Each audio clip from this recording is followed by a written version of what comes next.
Halo pemirsa dan sobat sekalian, jumpa lagi dengan Bang Laia di channel Belajar Hukum Official. Nah, pada video kali ini kita akan membahas mengenai beberapa lembaga pengawas yang berkaitan dengan dana desa atau pihak-pihak yang berhak atau berwenang mengawal dan mengawasi dana desa. Nah, ini menarik untuk kita bahas teman-teman, dan sekaligus untuk menjawab pertanyaan dari teman-teman semua sekalian. Nah, seperti apa penjelasannya? Simak cuplikan berikut ini.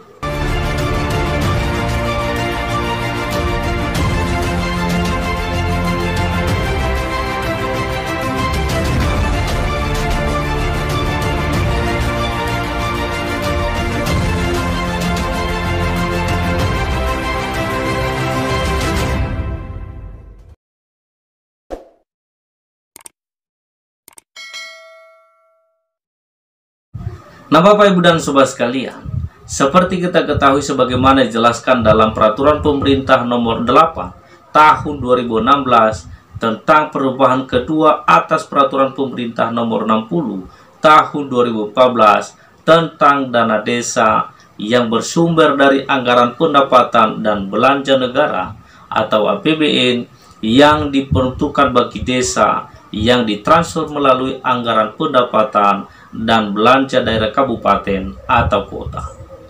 Nah, oleh karena demikian, berdasarkan himbauan Presiden atau pemerintah supaya dana desa benar-benar dikelola dengan baik dan tidak disalahgunakan oleh oknum-oknum pemerintahan desa dan atau pihak-pihak yang berkaitan dengan dana desa, baik itu secara langsung maupun tidak secara langsung, maka untuk itu perlu dilakukan pengawasan. Namun oleh karena dana desa ini adalah bersumber dari anggaran pendapatan dan belanja negara atau APBN, atau dapat kita katakan adalah uang negara yang bersumber dari rakyat, maka tentu semua pihak berhak untuk mengawal dan mengawasi untuk mencegah terjadinya korupsi dana desa.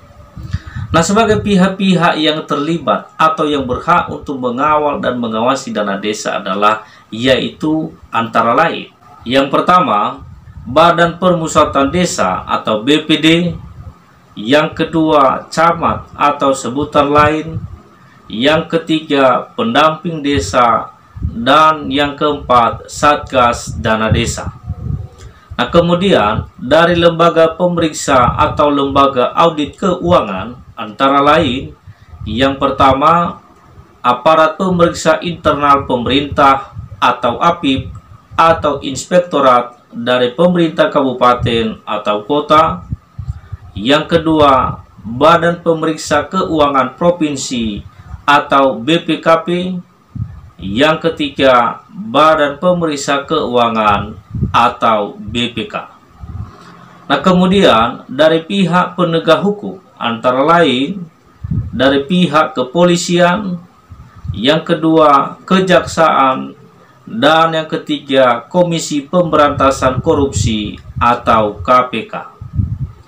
Nah, kemudian dari lembaga kontrol sosial seperti Lembaga Swadaya Masyarakat atau LSM, yang kedua organisasi masyarakat atau ormas, yang ketiga organisasi kepemudaan, dan lain sebagainya. Nah, kemudian dari pihak media seperti pers atau wartawan dan lain sebagainya. Dan yang terakhir yang tidak kalah penting adalah masyarakat. Jadi itulah beberapa lembaga pengawas yang berkaitan dengan dana desa atau pihak-pihak yang berhak untuk mengawal dan mengawasi dana desa. Nah, kita berharap dengan semakin banyaknya yang terlibat dalam hal melakukan pengawasan terhadap dana desa, maka semakin mempersempit atau semakin berkurang terjadinya korupsi dana desa. Dan kita tetap optimis, semoga dengan adanya program dana desa yang dikucurkan setiap tahunnya ke desa, maka dapat membawa perubahan, kesejahteraan, serta kemakmuran bagi seluruh rakyat Indonesia, terlebih-lebih kepada masyarakat desa. Jadi demikian, semoga bermanfaat bagi rekan-rekan sobat sekalian. Sampai ketemu pada video berikutnya. Markus Mari kita kupas.